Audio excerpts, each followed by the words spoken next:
For decades, the Raiders were more than a football team. They were an identity. The silver and black, the black hole, the rebellion of the NFL. But now, what's left? The Raiders, as we once knew them, are gone. They've become a shell of their former selves, irrelevant on the field and soulless off of it. Today, we're talking about how the Raiders became a dead franchise. After getting blown out 31-0 last week by the Chiefs, the Raiders fell to 2-5. They didn't even break 100 yards of total offense. It was an embarrassing loss. It's one of those games that's almost become a yearly tradition for the Silver and Black. Every season, the Raiders seem to have at least one or two of these moments where you're just reminded, like, you know what? This team is just not close. Geno Smith, a guy who I've loved watching for a long time, just looks lost this season. He's got a 65% completion percentage, 7 touchdowns, and 10 interceptions with a quarterback rating of 77.1. That's just not going to get it done in today's NFL. At times, it's looked like borderline malpractice to have him out there. They are 31st in points per game, 27th in rushing, and also 27th in passing yards per game. Pete Carroll is a Hall of Fame coach. He's one of the few guys that's won in both college and the NFL, and he's basically won everywhere he's gone, but he probably should have stayed retired because he cannot be enjoying this, and this can't be worth it to him, I imagine. This team has no spark, no rhythm, no identity, and if you know anything about your NFL history over the last few decades, this is not just a 1 year problem. The Raiders have been rebuilding since John Gruden gave them the belt in the 2002 Super Bowl. Since then, the Raiders only have two playoff appearances.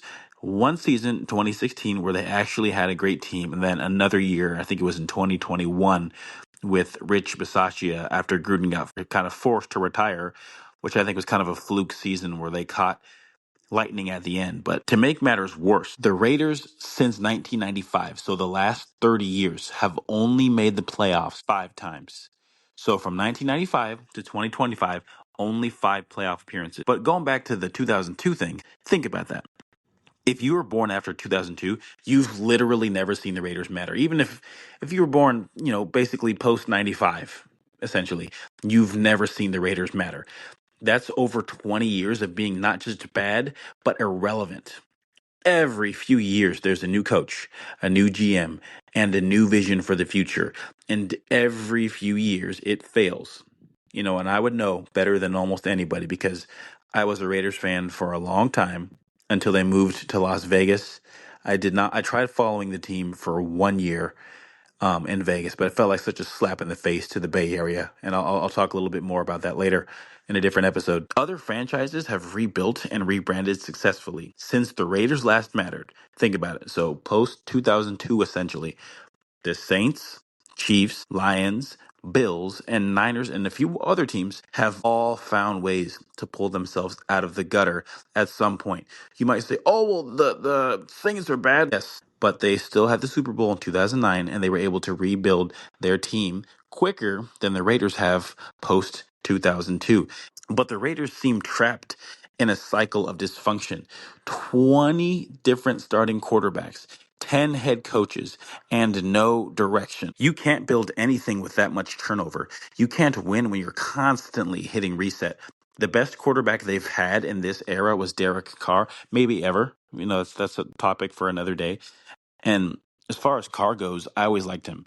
When they drafted him in the second round, I was really happy with that pick because I felt like he could be a solid quarterback. And he was for his entire time with the Raiders and for his entire career. I always felt like he could have been a great quarterback. But after that injury in 2016, he was just never the same. I think he was afraid to get hit, and he was just never the same. But he had a great arm. He was mature. He always did things the right way, and he gave them stability, leadership, and class for almost a decade. That 2016 team could have changed everything if Carr didn't get hurt, but he did. It just became another what if in Raiders history. But before him, I mean, there was Jason Campbell, there was Jamarcus Russell, there was some Bruce Gradkowski years, there was some Kerry Collins. For most of this downstretch, they've been looking for a quarterback, and when they finally found one, they never really had a great team around him. I mean, I don't think he ever had a defense that was in the top half of the league. I'm not saying that Carr could have carried this franchise, but if you put a good team around him before pre-injury, as we saw, He can do the rest. I really believe he could have done the rest. But after that, then came Gruden 2.0. The $100 million man. He was supposed to rebuild the culture and restore the mystique. Instead, it blew up in their faces. Draft busts, scandals, chaos, the usual Raiders circus. This team can't even lose quietly. They always find a way to make it messy. But things go deeper than just football. I mean, when an organization is that bad for that long, obviously it goes back to ownership, right? And there's no secret that Al Davis was once a pioneer, but towards the end of his life, he was really holding them back. And then his son, Mark Davis, I think is incompetent. Um, he was successful in getting a handout to build a stadium in Las Vegas, but other than that, what has he been able to do? I mean, everything in terms of the Raiders on the field that he's tried has been an abject failure, and he has tried. I will give him that. He has tried. But like I said, things go it's deeper than just football. This is a franchise that no longer has a soul. The Raiders used to belong to a city. Oakland didn't just host the Raiders, Oakland was the Raiders. It was gritty, imperfect, unapologetic, just like the team itself. When they left Oakland for Las Vegas, they didn't just change zip codes, they left their soul behind. Allegiant Stadium is beautiful. There is no doubt about that. But it's lifeless. It's not intimidating. It's Instagrammable. It feels like a football themed resort, not a home field.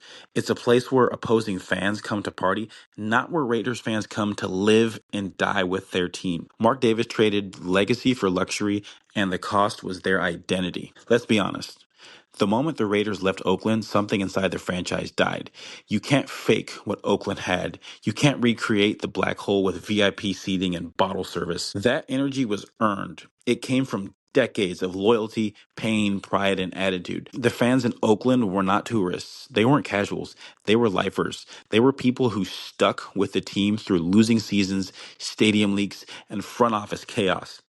That kind of passion doesn't exist in a transient city where half the crowd is cheering for the visitors. People talk about the Raiders brand, the silver and black, the pirate logo, the outlaw image. They talk about it like it's a marketing idea, but that wasn't corporate branding. That came from the fans. This team was created in Oakland. The black hole wasn't born in a boardroom, it was born in the stands. The fans in face paint and spikes and shoulder pads created that intimidating identity. They gave the Raiders their edge. And yes, obviously, the players on the field, John Madden, everything, you mix it all together and it was perfect. Even, with Gruden in the 2000s and the black hole and all that, it was perfect. When you walked into the Coliseum on a Sunday, it wasn't fancy, it wasn't comfortable, but it was real. You could feel it. The noise, the chaos, the emotion. That was football, raw, authentic, human. And that's something that the NFL is continuing to sort of go away from as they become more and more of a corporate business and they care less about the actual football fan side of it, I think. In Vegas, that's gone. The noise there isn't passion, it's entertainment. The Raiders went from being a religion to being a show. Part of this franchise's identity was, being the redheaded stepchild to San Francisco. I mean, Oakland, again, being in the Bay Area, Oakland, its entire identity comes from that, and the Raiders adopted that. The 49ers were the flashy team. Everyone liked them. They were kind of the golden child. And the Raiders really kind of had to embody this outlaw image, this chip on the shoulder, and that's no longer there. For decades, the Raiders were the team of the people. Misfits, underdogs, outsiders. Now they're just a tourist attraction. That's all they are. Just a tourist attraction. They traded authenticity for aesthetics. And while it might look good on TV, it feels empty. And that's the tragedy of it all. The Raiders keep trying to rebrand. New stadium, new slogans, new quarterback, new GM, Tom Brady's new owner, everything. But you can't buy back a soul. You can't relocate a culture that took 50 years to build. The Raiders' greatness came from being connected to something real, a city that loved them unconditionally, even when they didn't deserve it. The fans stuck by the Raiders. Oakland didn't care about luxury, they cared about pride. And without that connection, the Raiders are just hollow. The team exists, the brand sells, the games happen, but the soul is gone. The Raiders left behind their home, their people, and their purpose, and that's why. no matter how many wins they might get in Las Vegas, it'll never feel the same. And if you enjoy this, please give